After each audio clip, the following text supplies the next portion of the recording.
Glam Girls, welcome back to my channel. It's Chelsea, where we talk about all things glam and all things girly. So today we're going to take a little bit of a break from decluttering all of my makeup to talk about the new Fenty Beauty Wear Even Longwear Concealer. There's a lot of claims on this concealer. There's a lot of things it says it's going to do, and there's also some things that I personally don't agree with. So let's get into all the details. I will be showing you a full day wear test and having this concealer on for a minimum of 8 hours. I will be sharing with you application, demo, and then at the end of the day, I will share with you my thoughts. So stay tuned to the end of the video to hear what I have to say, because your girl got some thoughts. But before we get into that, I just want to say thank you so much for spending some time with me today. I truly do appreciate it. If you are new, I would love for you to click that subscribe button and join the Glam Girl Squad, because we'd love to have you here. And if you are a returning subscriber, thank you so much for deciding to come back and support my channel. I truly appreciate all of your comments, your likes, those of you who shop through my links.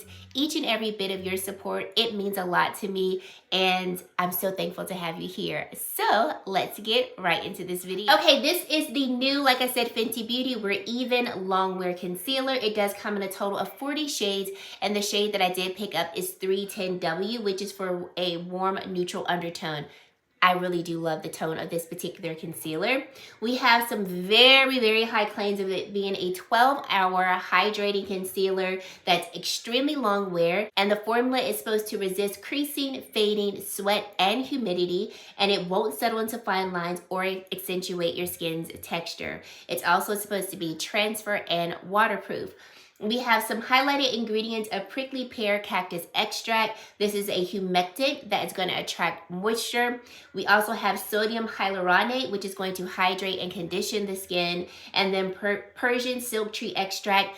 This is going to target signs of fatigue around the eyes. So this concealer is supposed to brighten the complexion, even out the complexion, hide your dark circles, and puffiness for up to 12 hours. Lastly, it's supposed to be a concealer that will melt into the skin upon application and, you know, do all the things. So I tried the original formula. I decluttered it, bought it again, and decluttered it. It was just way too dry for my more normal skin. I also just wasn't feeling the texture of it. I felt like it felt kind of heavy under my eyes, and it all around just wasn't my favorite from the Fenty Beauty line in terms of their complexion. Okay, this one does not have a smell. I mean, it has like a, it's got more of like a cosmetic smell, if that makes sense. Like, it smells like makeup, but it doesn't have a scent. The Fenty Beauty foundation, I remember that had quite of a fragrance, which I did like it, but it was kind of potent. This one doesn't really have any type of like added scent to it. It just smells like makeup, if that makes sense. I really like how it glided onto the skin.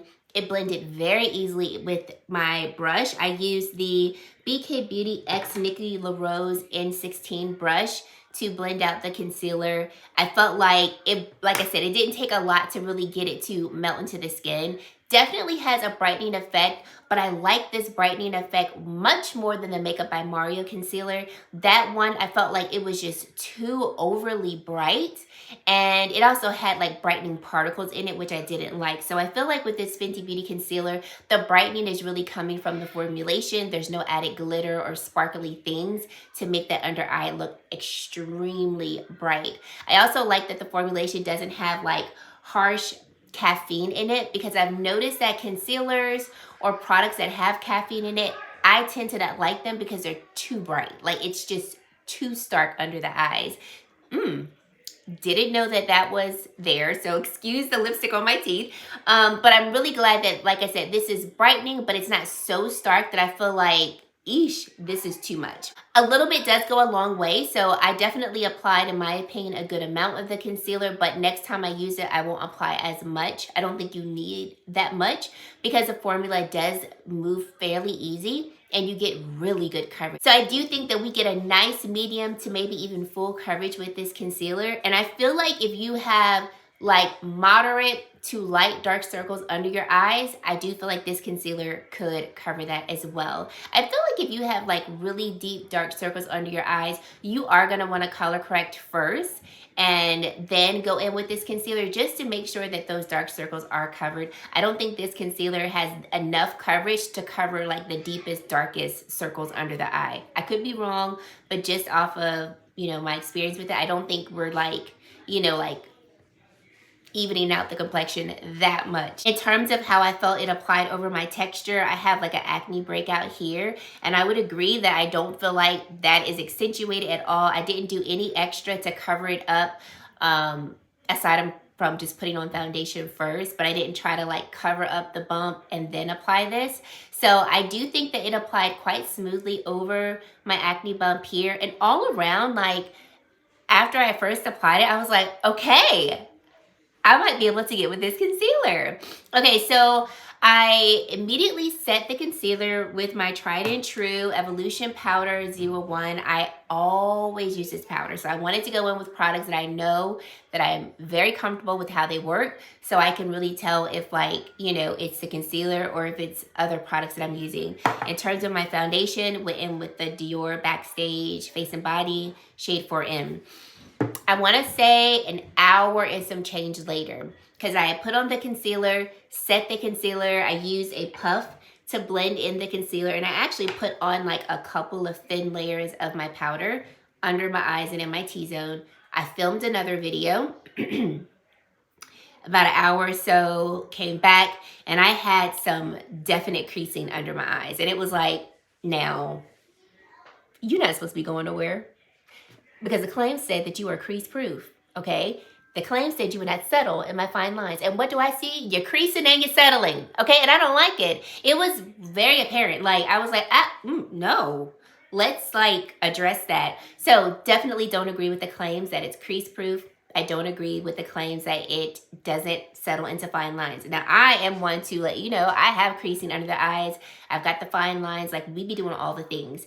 And I don't think that any concealer out there is absolutely 100% crease proof, all right? So when I see claims like that, I'm always like, okay, you're gonna crease a little, but to me, when I hear crease proof, I'm thinking the slightest bit. Like, you shouldn't be doing more than what just naturally and organically will happen under the eyes, right? Because there's no concealer on the market, in my opinion. There's no concealer on the market that literally won't like meld into the folds of your skin gently, right?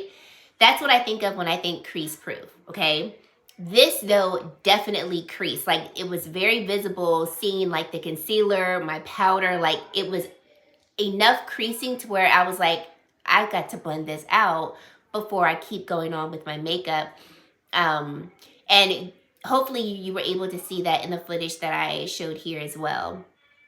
I've had this concealer on now for 3 hours, I want to say, and I'll come in close so you can see. I definitely did set my under eyes again. So I went in after all of my makeup was done. I went in with the Huda Beauty Easy Bake and Snatch powder in the shade Cherry Blossom Cake. And I'll show you what things are looking like around 3.5 hours after initial application. So I feel like even though things are looking okay, the skin feels nice. Like, I don't feel like my skin feels dry or anything. I do feel like you can definitely see that the concealer is starting to separate just a tinge. Just a tinge. And hopefully you can see that, like right in the inner corners of my eyes here and here. I feel like you can see it separating some. It's not as smooth as like the rest of this area where the concealer is, and like down here. I tried not to like put too much powder, because I also wanted to see, is this gonna be like really dewy or things like that. And so around my nose, I feel like we are starting to see just a little bit of like oils, I guess you could say. I don't want to say it's shiny, but I do see a little bit more luminosity around my nose. And I want to say those are all of my like hardcore critiques. In terms of like my T-zone area, I like how this T-zone looks. I like the brightened effect. I like that it's like nice and bright, and it goes very nicely. This concealer goes very nicely with this more glam type of look that I have here. Now let's do a test to see if it's transfer proof. Waterproof, I'm not testing that today, but we can test transfer proof. So I'm going to, here we go. White paper towel, so it's nice and white, right? And I'm just gonna press like right here, especially where I have like a little bit of like oils right there. And I'll do this side too. And so we do see, I mean, I do see makeup on there. Is it the concealer? Is it my foundation? My powder is translucent, so I know it's not the powder. I mean, I don't know if I agree with like the complete, you know, transfer proof. Like, let's try the forehead. And I'm pressing because, I mean, if you're supposed to be transfer proof, and that we see a little bit here. So, I mean, I don't have a lot coming off, but I feel like if I were to take this, you know, take my sweatshirt off, and it grazed against my face, like I do feel like you're gonna see makeup on my shirt or whatever. So to me, the claims of it being transfer proof, I probably should have like done it like maybe without setting. I don't really know when would have been the best time to do it, but I don't really agree with that claim either of it being transfer proof. But it does feel nice against my skin. Doesn't feel heavy or anything, and I think it looks really nice. So I am very interested to see how this is going to hold up another 5 hours from now. In terms of my fine line right here, I don't see any settling, which I don't have like a ton of concealer over here too, so take that with a grain of salt. But I do apply concealer like around the outer corner of my mouth just by way of blending. So those are my initial thoughts. I think it looks nice, but I'm like, did we go a little too far with the claims? Or maybe it's user error. It could very well be user error. And, you know, I'm open to admitting that if it is user error. I'm, of course, going to try this again because this is my first time using it. But just off of initial application and sharing like my initial thoughts, this is where we are at about the 3.5 hour mark. But so far, I'm here to entertain it. So let's go about my day. I'll finish up my day and then I will come back and share with you my thoughts at the end of the day. So stay tuned for that. Okay, we are back. It is the end of the day. I've had this concealer on for 8 hours on the dot.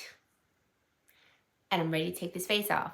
But before we do that, we got to check in so I can tell you guys how this concealer has been holding up, share with you my thoughts, and let me tell you if I think it's worth your buy or at least your checkout. So let me come in close and let's see what things are looking like. All right, so coming in close, you can see that even after, if I could say like resetting my under eye area, I do still see some creasing under my eyes, like right along here, right along here. I don't think it's been like major creasing like it was earlier, like an hour after I set it, but there definitely is still, I would say, some creasing.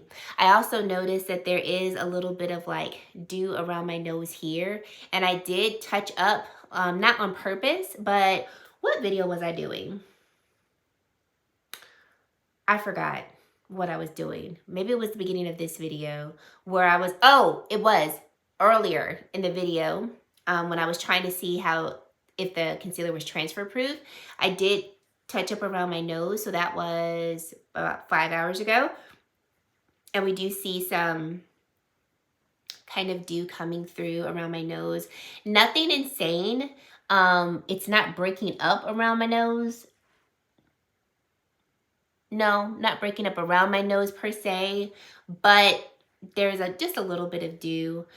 Overall, though, I think it has lasted really nicely on the skin.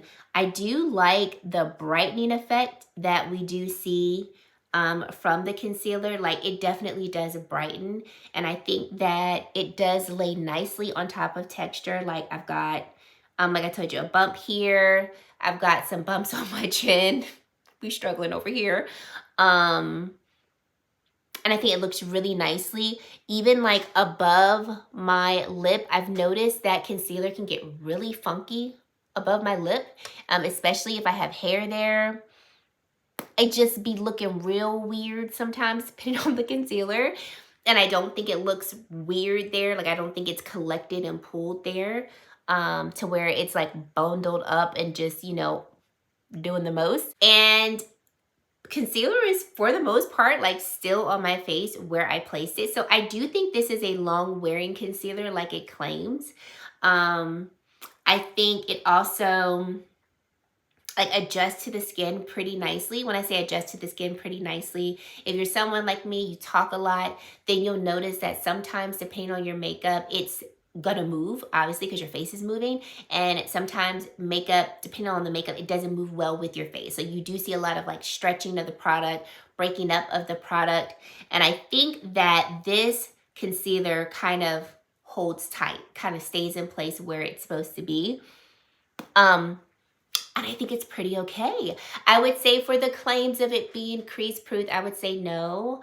Transfer proof, I would say no. I don't think it transfers a lot, but I don't think it's transfer proof. And but I do think it lays over texture really nicely. I do think you have a nice brightened effect from the concealer. And I do think it's long wearing. So I would say that we've got more claims that are holding true than not. I will say the cons for me is the creasing. And it might just be my under eye area. Maybe, you know, is a little too mature for the formula. But I do think this does crease on me. So when I wear this again, I will try using it with less concealer because maybe I did use too much. I don't think you need to use a lot. Like I think this is one of those concealers that when you pull it out the wand, scrape off the excess and then go in and apply it that way, because you do get a nice amount of the product on the wand when you do pull it out of the container. And I don't think you need that much. The formulation of this concealer is not the thickest and it's also not the thinnest. I don't think it's like, to me, when I think thin consistency, I think of the Gucci concealer. This one, in my opinion, is really thin, almost to a fault. I had to learn that more is more with this concealer. I don't feel that way though about the Fenty one. I think with the Fenty one, if I could say go in with whatever normal amount of concealer you like to use, and you should be good with that. So for me, I would have used less of this concealer today than I normally would. And I think that for me is the biggest con. I like the brightening effect. It's not, like I said, the Makeup by Mario concealer, it's not like that where I felt like it was so stark. It almost wasn't complimentary. I could see this being worn on an everyday basis if I just use less of it. And I think overall it's okay. I definitely want to experiment with it more to see how I like it, like I said, with less concealer, just to see if the creasing is less. Because for me, I set it with a powder that I know sets makeup really well. And I mean, like I said, an hour later, that joker was like, this powder ain't strong enough. So maybe I need to use a different powder. I will try it with a different powder to see. Maybe that powder isn't strong enough. However, if you say you're crease proof, I feel like whatever setting powder I use with it should work. That's just my own personal bias with it. But yeah, I do think this is much better than the original formulation. If you felt like that one was too dry, I think you will enjoy this one.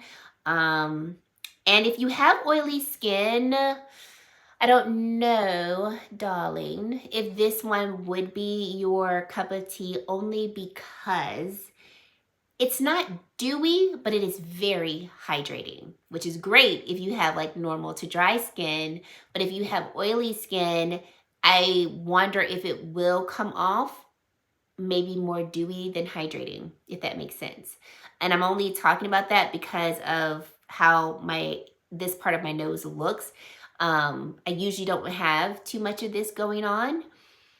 So just putting it out there. I wouldn't say don't try it at all, for sure. I wouldn't say that because it's not a dewy formula, but it is a very hydrating formula. So I'm just calling out everything I see so that hopefully, you know, it'll help you to make the best choice possible. In terms of like evening out the complexion, like I mentioned before, if you do have really, really dark circles under the eye, I would still go in with your color corrector and then go in with this. I think with the coverage of this and your color corrector, we could have a nice even complexion. If you're someone like me who has not a lot of dark circles, or you have what I would consider like medium dark circles, I do think this concealer could hide them and cover them pretty well and add that brightening effect that most of us are looking for in our concealers. So I think this one is nice. We're gonna leave it a nice. If I had to give it a rating out of 10, I would put it at like 7 out of 10 right now. 7 out of 10. So not bad, not average, a little bit above average, but we got to figure some things out before we can give you like 8, 9, and 10. One more thing is I wear shade 330 in the Pro Filter foundation, and I really like the shade 310W. I think it's a really good mixture of a warm neutral type of shade. So if you're around 330, then I think this would be the better shade for you. And then just looking on the website, it does say that this particular formula is most suited for balanced to dry skin. So like I said, if you have oily skin, maybe just try it. Their recommendation for balanced to oily skin is going to be their original Pro Filter concealer. So that's that with this. But like I said, let me know your thoughts down below. I would love to hear what you have to say about this new concealer. And if you've made it to this point in the video and you haven't yet to subscribe to my channel, I would love for you to consider subscribing and joining the Glam Girl Squad because we'd love to have you. And guys, that is it. Thank you so much for watching, and I really hope to see you in my very next video. Bye, guys.